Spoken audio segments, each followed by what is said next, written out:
4-5 ആളും കൂടെ ഇരുന്നിട്ട് നോർമൽ ആട്ടത്തിനേക്കാൾ കൂടുതൽ സ്പീഡിൽ ആടിയിട്ട് പൊട്ടിപ്പോയത് കേട്ടോ. നല്ല കാലം ഒന്നും പറ്റിയില്ല. അപ്പം അതിന് 2 ഹുക്ക് കിട്ടുമോ നോക്കണം. അതുകൊണ്ട് ആ മുകളിലെ കമ്പി പൊട്ടിയിട്ട് താഴെ വീണു, ഒന്നും പറ്റിയില്ല. എന്തായാലും ഓരോ ഹുക്ക് ഇട്ട് നോക്കി വേട്ടെ. അശ്മോളും ഉണ്ട് കേട്ടോ. നമ്മളെ എടുക്കാൻ പോണേ മുന്നാലിൻ്റെ കമ്പി അങ്ങനെ. അപ്പോൾ ഓക്കെ ബായ് പറ, നിങ്ങൾ പോകാന്ന് പറ. ശരിക്കും പറ. ശരിക്കും ഞങ്ങള് മുന്നാലിൻ്റെ കമ്പി വാങ്ങാൻ പോവാ. പറ പോവാ. ഓക്കെ. മുന്നാലിൻ്റെ ഹുക്ക് വാങ്ങണ്ടേ? എന്തായാലും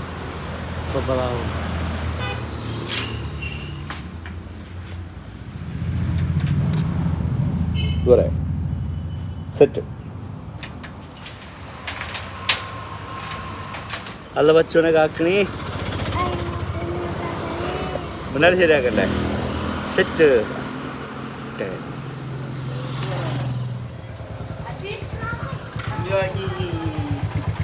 കിട്ടിപ്പോയി. പറഞ്ഞടാ.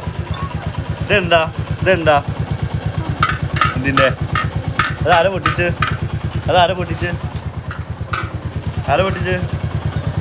ഞാൻ പൊട്ടിച്ചു. കമ്പി കിട്ടി.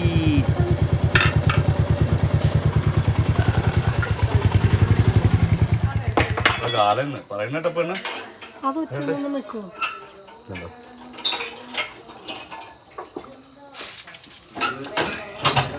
മക്കളാടുന്ന നോർമൽ ആട്ടല്ലേ. 5-6 ആള് കയറും. ഇത് ഭയങ്കര സ്പീഡിലാടും. ഇങ്ങനെ പൊട്ടിയാണ്. ഇതിലും മണ്ണല്ലേ ഇത്?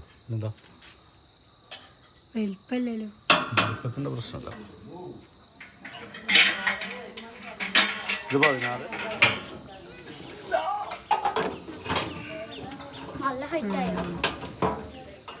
സെറ്റ്. ഇവിടെ ഇരിക്കും. അപ്പൊ കഴിഞ്ഞ 4 ദിവസമായിട്ട് പൊട്ടി സൈഡിൽ കിടന്നിരുന്നു. 4 ശരിയാക്കിയിട്ടുണ്ട്. ഇത് എത്ര ദിവസത്തിനാന്ന് പഠിച്ചു എനിക്കറിയാം. ഇവരാട്ടം കൊണ്ട്. ഓക്കെ സെറ്റ് പറ. Set bye. അപ്പൊ ഓക്കെ.